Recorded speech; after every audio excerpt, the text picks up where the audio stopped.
गुलबर्गा ज़िले के अफजलपुर तालुके के जेवरगी बी गांव में एक गवर्नमेंट स्कूल की जो बिल्डिंग है वो काफ़ी खस्ता हालत में है। उस खस्ता हालत को लेकर बच्चों के माँ बाप काफ़ी परेशान हैं। बताया जा रहा है कि अफजलपुर तालुके के जेवरगी बी गांव के एक गवर्नमेंट स्कूल है जहां पे फर्स्ट स्टैंडर्ड से लेकर 7th स्टैंडर्ड तक के स्टूडेंट्स को पढ़ाया जाता है। लेकिन इस स्कूल में जुमला 6 क्लासेस हैं मगर स्टैंडर्ड है 7th। काफ़ी हैरत की बात है।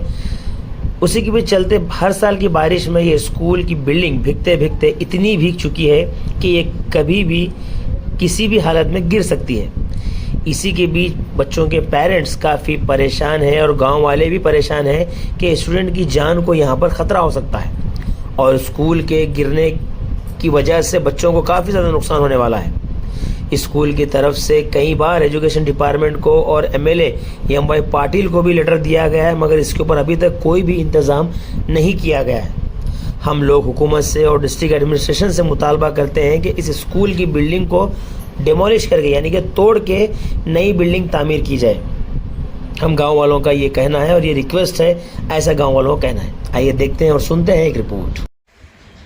ನಾನು ಸರ್ಕಾರಿ ಹಿರಿಯ ಪ್ರಾಥಮಿಕ ಶಾಲೆ ಜವರ್ಗಿ ಬಿಯ ಮುಖ್ಯ ಗುರುಗಳಾಗಿದ್ದು ನಮ್ಮ ಶಾಲೆಯ ಸ್ಥಿತಿಗತಿಗಳ ಬಗ್ಗೆ ಹೇಳುವುದಾದರೆ ನಮ್ಮ ಶಾಲೆಯ ಕಟ್ಟಡ ಸಂಪೂರ್ಣ ದುಸ್ಥಿತಿಯಲ್ಲಿದ್ದು ಮಕ್ಕಳಿಗೆ ಅಪಾಯದ ಸ್ಥಿತಿಯಲ್ಲಿರುವುದರಿಂದ ಈ ಕಟ್ಟಡವನ್ನು ನೆಲಸಮಗೊಳಿಸುವ ಕುರಿತು ನಾನು ಹಾಗೂ ನಮ್ಮ SDMC ಅಧ್ಯಕ್ಷರು ಎಲ್ಲ ಸದಸ್ಯರು ಕೂಡಿ ಏನಪ್ಪ ಅಂತಂದರೆ ಈಗಾಗಲೇ ಸ್ಥಳೀಯ ಆಡಳಿತ ಸಂಸ್ಥೆಗಳಾದಂಥ ಗ್ರಾಮ ಪಂಚಾಯಿತಿ ನಂದರ್ಗಕ್ಕೂ ಹಾಗೂ ತಾಲೂಕಾ ಪಂಚಾಯಿತಿ ಅಫಜಲ್ಪುರ್ ಇವರಿಗೆ ಕಟ್ಟಡವನ್ನು ಶೀತಲಗೊಂಡ ಕಟ್ಟಡವನ್ನು ಪರಿಶೀಲನೆ ಮಾಡಿ ನೆಲಸಮಗೊಳಿಸುವ ಕುರಿತು ಮಾಹಿತಿಯನ್ನು ಏನಪ್ಪ ಅಂದ್ರೆ ಕೊಟ್ಟಿದ್ದೇವೆ.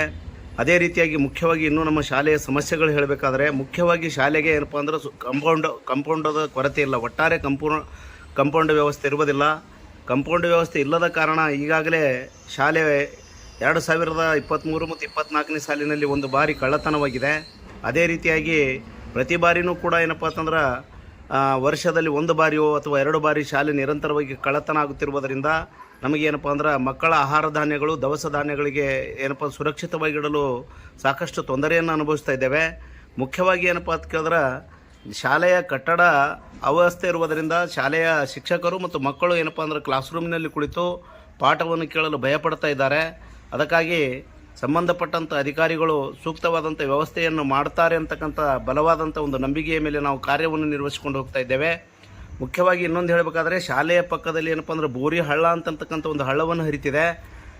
ಕಂಪೌಂಡದ ಸುರಕ್ಷತೆ ಇಲ್ಲ ಕಾರಣ ಮಕ್ಕಳಿಗೆ ಏನಪ್ಪ ಅಂದ್ರೆ ಅಲ್ಲಿ ಏನಪ್ಪ ಅಂದ್ರೆ ಏನಾದರೂ ಆಗ್ತದೆ ಅಂತಕ್ಕಂಥ ಭಯವನ್ನು ಕೂಡ ನಾವು ಅನುಭವಿಸ್ತಾ ಇದ್ದೇವೆ. ಇನ್ನೊಂದು ಹೇಳಬೇಕಪ್ಪ ಅಂತಂದ್ರೆ ಮುಖ್ಯವಾಗಿ ಮೊದಲು ಆ ಶಾಲೆಯ ಆಡಳಿತ ವ್ಯವಸ್ಥೆ ಅದು ಸಂಪೂರ್ಣ ಸುರಕ್ಷತೆ ಅನ್ನಬೇಕಾದ್ರೆ ಶಾಲೆಗೆ ಕಂಪೌಂಡವನ್ನು ಮಾಡಿಕೊಡಬೇಕಾಗಿ ತಮ್ಮ ನ್ಯೂಸ್ ಚಾನಲ್ ಮುಖಾಂತರ ತಮ್ಮಲ್ಲಿ ನಾನೇನಪ್ಪ ಅಂತಂದರೆ ವಿನಂತಿಯನ್ನು ಮಾಡಿಕೊಳ್ಳುತ್ತಿದ್ದೇನೆ.